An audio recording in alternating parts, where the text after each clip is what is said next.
Hey guys, what's up? What's up? So, if you are new here, my name is Nelly. Welcome to my channel, and it's always a pleasure talking to you guys. Negative, positive energy has been here, but we are more working for the positive energy. It's better to have positive energy. It's always better than the negative energy. Positive energy is energy. Negative energy is discouragement. So if you are new to this channel, you're welcome. And please do not adopt the negative energy. We want only positive energy here. I love positive only, not negative. Some people say both positive and negative comments are welcomed. I don't like negative comments. So if I'm doing something and you just don't like it,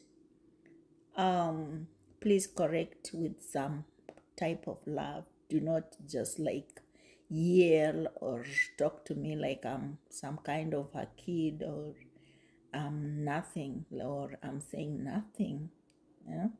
Be considerate when you are correcting me. Correct me with some love. Okay? Okay? So positive energy is what we want here, not negative. So if you are new here, you are welcome.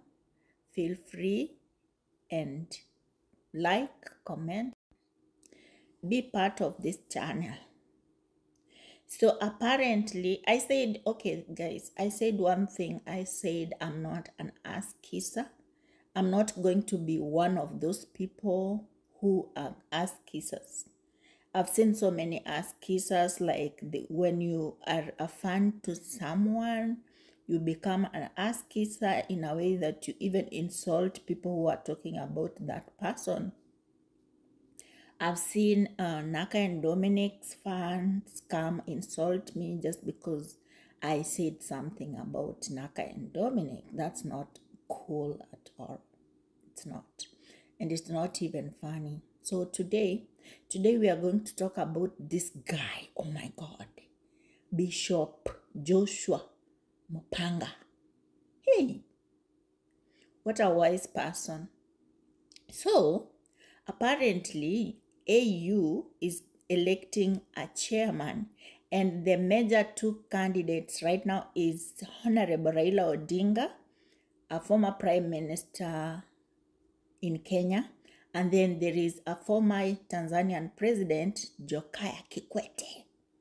So these two are the two horses who are running for the AU chairmanship. And what am I going to say? I would like it to be given to Raila Odinga. I went to a Tanzanian YouTube video and everybody was like, Raila has not gone to school. Do you know who Raila is? Do you know who Raila is? Tanzanians don't even know Raila is educated, so they say they want Kikwete. I don't think I trust Kikwete for this position. I don't trust this guy. Why don't I trust Kikwete? It's not personal, but I happen to love John Magufuli. John Magufuli was the late president for Tanzania. So when this guy died, I personally cried. I'm telling you, I cried literally. Magufuli was a great person. He was a blessing. We always admired. We wish we were Tanzanians. When they got him as a president, we admired. We wished we were Tanzanians. Oh my God. And then this guy dies. I was mad even with God himself. I was so mad. I was like, God, you don't like nice people. What do you want for us in Africa? You just want us to have corrupt leaders. Now we have a leader that is working. You had to let this guy die. I was so mad. Oh my God. I was so mad. I was mad. Until today, I'm still mad. How could you? Magufuli should have never died. Oh my God, Magufuli should have never died.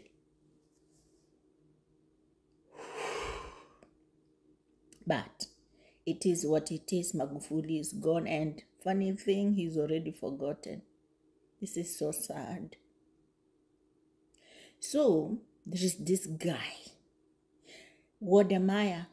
I say give credit where credit is due. Wodemaya is showing Africa to the world, and we appreciate Wodemaya for that. We congratulate Wodemaya for that. His content is unique. Honestly, his content is unique, and I'm always for him. So Wodemaya brought us this guy, Bishop. Wodemaya brought us Bishop Joshua Maponga. I think he's from southern part of Africa. I don't know. I'm not sure which country. Maybe Malawi, Zimbabwe, Namibia. I don't know. Not sure. I forgot to I don't know where he's from, but you know, guys, if you know, put it in the comments. So this guy, hey, this is the guy who, we need this man to be African Union chairman. He's talking a lot of sense. Oh my God. This guy, he's talking a lot of sense. Just listen to this video. There was no flight out, so I opted, let me get a flight into Dominican Republic, because then I could connect quickly into Gurulus, and from Gurulus straight into Sao Paulo, and I'm out of here. And to my, I was detained in Dominican Republic, because then I could connect quickly into Gurulus, and from Gurulus straight into Sao Paulo, and I'm out of here. And to my shock and dismay, I was detained in Dominican Republic for 4 days. 4 days? Denied food, water to bath and to drink. I was denied a bed to sleep. I literally sat on the bench for 4 days. I bought 4 tickets to go back home, and all those tickets expired with their instructions that go and get something like this, go and I make an internet, phone my wife and phone people, buy tickets, I come and bring them. No, the airline does not want to carry you. Next story, Panama wants a visa, you are supposed to go there. But I don't need a visa according to the documentation. Brazil needs a visa. Ultimately, no, it's our law that we must take you back to the country where you came from. Then you can restart your trip from there, because you're using 2 different flights. So you can, some stupid little story that is unheard of.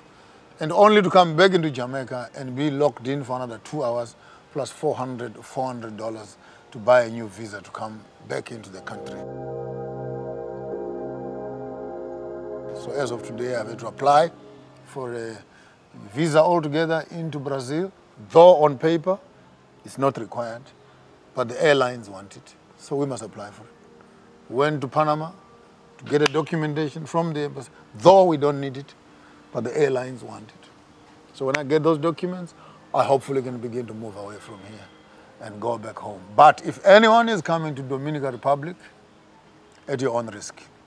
They are racist, they're very segregative, they are horrible, there's language barrier, they are just terrible people. How was the experience like being locked up for 4 days, man?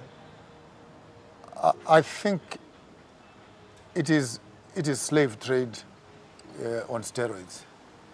That you can be having credit cards in your hands. You can be a door. Literally from where they locked me up, the door which was selling food was like where that tree is. And they would put guards here not to make sure that I don't go there and buy food. My goodness.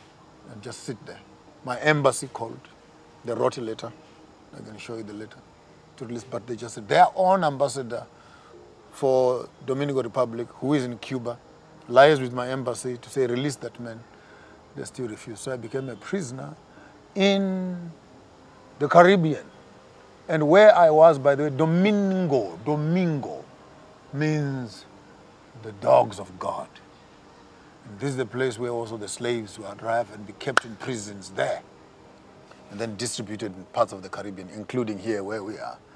So I felt that maybe it was more as a spiritual thing that I had to experience this, but it was horrible. It was horrible. But you came to Jamaica with a visa too, right? Yes. And then when you arrived, the same visa should have allowed you to enter again. And again, this whole visa thing is a big scam. Restricting movement of people, prioritizing your own national interest above everyone else's interests, and making sure that Africans don't speak to each other. Because if you notice the countries that have most of the visa restrictions, like when I was there, do you have an American, because they said, do you have an ID? And guess me, being me, I produced my South African ID. No, do you have another ID? Then I produced my Zimbabwean ID. No, these are not IDs. On my face. So what is an ID? No, an ID is an American ID, a European ID, a British ID, or a Canadian ID. Those are the ID. Those are IDs. The rest of this is not ID. That's not ID. But he said he wanted an ID. And me being me, I said, how can you say another sovereign country's ID is not an ID? When you ask for an ID, and what do you think this is? It's not written national identity card? No, when you talk about ID, we only mean America, Britain, and Canada. I think it's extremely hell to travel in the Caribbean as an African. And West, I think our brothers here and sisters have been brainwashed also to be suspicious towards their own brothers. And it's sad, because just imagine, the Caribbean in its totality, maybe it houses a couple of millions of people. If you can take the amount of human resource in the Caribbean on its own, and they could focus at servicing Africa, there's no one in the Caribbean who should be out without a job. Highly skilled job. America is harvesting from the Caribbean. Europe is harvesting from the Caribbean. Imagine the amount of resources we have in Africa. If the Caribbean could just open its borders and allow the trade of uranium, of gold, of platinum, power stations, allow the ships. And this really pisses me off, sorry for the language, that during slave trade, ships docked at Ghana there, docked at Gorée Island, docked at St. Helena, and moved straight to the Caribbean. Immediately slave was closed. To come back on the same route, you must do an extra 35,000 kilometers to the left and to the right. And to date, as we speak right now, there's no direct flight between all the islands and Mother Africa. Yet Gavi, yet Mali, we're all talking about repatriation and moving Africa. How do you move back home when you don't even have the transport? At all the Caribbean ministers, I'm looking at all the Caribbean presidents, all the Caribbean governors.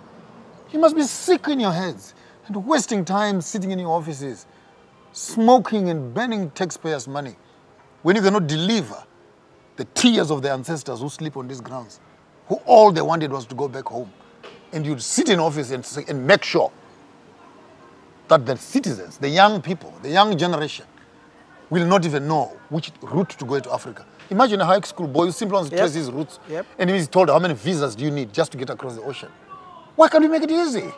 Imagine your son coming here to study, my daughter coming here to study, bringing me home a Jamaican husband, going there, bringing home a Zulu girl.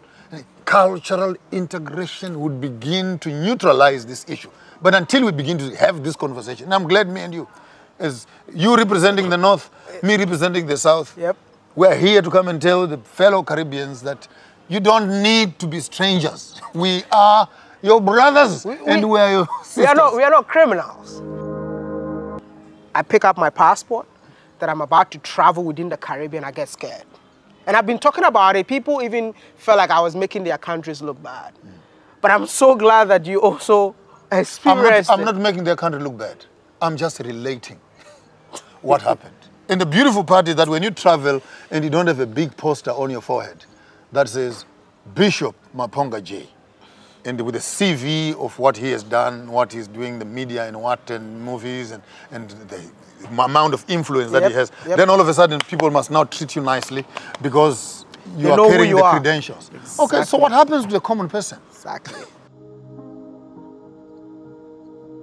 I know all the people that will make my travel easy for me, but I'm not interested.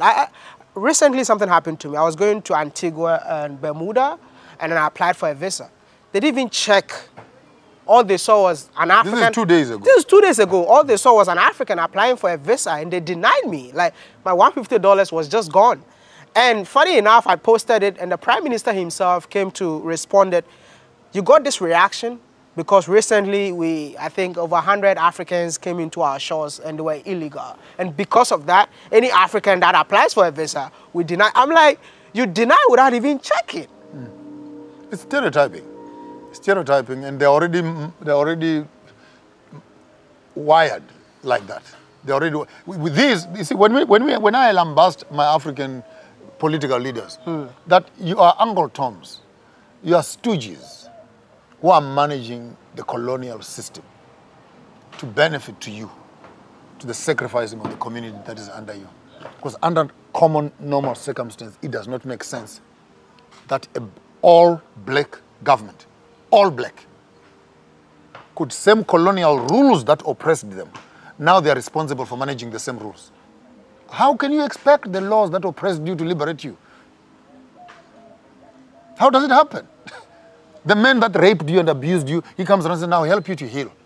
I'll help you to heal. Don't worry, I'll clean you up. I'll get a doctor for you. You know, that's sadistic of the highest order. If you have done what you have done, just step away. Let me hang around my own relatives and fix this mess.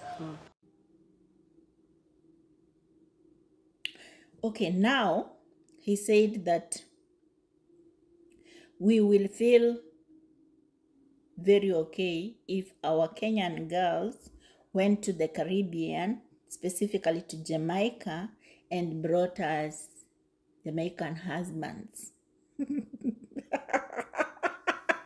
And when he said that, my man drove all the way to Nyabahanse. That is where my mind went. Took a jet, a very first one, to Nyabahanse. Okay, we want Dimwango to bring us a Jamaican husband, okay? We want Dimwango to bring us a Jamaican husband. But of course not Kino. We don't want Kino. Kino is... Guys, you Jamaicans came for me. You Jamaicans came for me because of I talked about Kino and Dimwango. Now, I don't want Kino anywhere. Dimwango. Let him just remain a friend. But for husband, no cross. We need a Jamaican young man for a husband in Nyabahanse, in Kenya. Not Kino. Not Kino. The Jamaicans say Kino is married. Kino has a family, so he's not the best for Diana Mwango. So Diana, yes, we need a Jamaican husband, but not Kino. Jamaicans, I hope I've not said something wrong. Oh, we want Jamaica to be the 56th African country. So slowly by slowly it's going to happen. Okay? So, one love. Love is free. Oh. Coco always says love is free. So you Jamaicans, love is free. Thanks for watching. If you've enjoyed this video, please subscribe and see you in my next video. Bye-bye. Have you ever experienced discrimination in a paradise? A strange question, isn't it? Yet, it's one that sets the stage for the tale we're about to unfold. Picture yourself in a place of stunning beauty, a place where crystal clear waters meet pristine white sandy beaches, where relaxation and adventure go hand in hand. Now imagine a shadow falling over this paradise, a shadow of prejudice and discrimination. Intrigued? Now let's delve into a story that might change your perception. Welcome to the Dominican Republic, a Caribbean paradise waiting to be explored. This gem of the Caribbean is known for its stunning beaches, where the sand is as white as sugar and the waters are an enchanting shade of turquoise, perfect for those who love to swim, snorkel, or simply bask in the sun's warm embrace. But the allure of the Dominican Republic does not end at its coastlines. Venture inland, and you'll find a world teeming with life. Lush, tropical forests that house a plethora of exotic wildlife, and hidden within these green expanses are waterfalls, each more breathtaking than the last. For the more adventurous, a hike up Pico Duarte, the highest peak in the Caribbean, is a must. The panoramic views from the top are nothing short of awe-inspiring. Yet the Dominican Republic is more than just its natural wonders. It's a country with a rich and vibrant culture. Discover the rhythm of life here by exploring bustling local markets, each stall a riot of colours and aromas. Taste the unique flavours of traditional dishes such as mofongo and sancocho, each bite a testament to the country's culinary heritage. And let's not forget the music. The infectious beats of merengue and bachata are sure to get your feet tapping. And for a journey through time, visit Santo Domingo, the oldest city in the Americas. History comes alive in the cobblestone streets and colonial architecture of this city, each structure a testament to the past. So, whether you're yearning for relaxation or thirsting for adventure, the Dominican Republic is the place to be.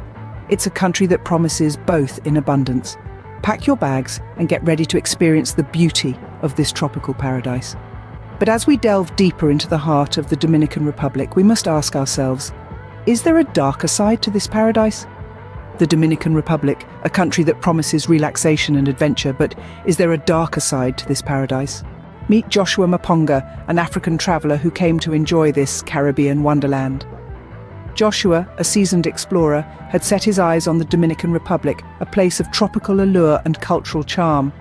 With its sun-kissed beaches and vibrant local life, it seemed to be the perfect getaway. Joshua, like many of us, was drawn by the promise of relaxation and adventure. He looked forward to immersing himself in the local culture, tasting the traditional food and dancing to the rhythm of merengue and bachata. He was eager to experience the thriving wildlife and the panoramic views from Pico Duarte, the highest peak in the Caribbean. However, his dream vacation took a horrifying turn. Joshua found himself in a situation that no traveller should ever have to face. He was detained. Detained not for a few hours but for 4 grueling days, and it was not in a standard holding cell with basic amenities but on a chair. A simple, hard, unforgiving chair. This was not a mere oversight or a procedural delay. Joshua was left without food or water, the most basic of human necessities. For 4 days he was left to endure the pangs of hunger and the torment of thirst. He was left to battle fatigue and fear, with no understanding of why he was in such a predicament. There were no charges brought against him, no explanation given. Joshua was held captive, left to question whether he would ever be able to leave and return to the safety and comfort of his home. His pleas for understanding and assistance fell on deaf ears, his situation ignored by those who held him captive. A dark cloud loomed over Joshua's dream vacation, a stark contrast to the sunny paradise around him. His experience serves as a chilling reminder that even in the most beautiful of places, the unexpected can happen. It reminds us that while we revel in the beauty of our travels, we must never let our guard down. We must always remain alert, aware, and ready to protect our rights, our dignity, and our humanity. What started as a dream vacation turned into a nightmare for Joshua. His experience serves as a stark reminder that discrimination is a global issue, and it can rear its ugly head even in the most unexpected places. Joshua Maponga, a seasoned traveller and an African native, was detained in the Dominican Republic for 4 long days. He wasn't held in a cell or given a bed. Instead, he spent those days seated on a chair. His pleas for food and water fell on deaf ears, ignored by those who were supposed to uphold justice. This was not just an unfortunate event, but a tale of discrimination. Joshua wasn't detained for committing a crime or breaking any laws. His only crime was being an African in a foreign land. His skin colour became a passport to prejudice, leading him into a situation no traveller should ever have to endure. In the land that boasts of its stunning beaches and vibrant culture, Joshua was stripped of his basic human rights. He was judged not by his actions, but by his race. The beauty of the Caribbean paradise was marred by the ugliness of discrimination, its tropical allure overshadowed by the chilling reality of racism.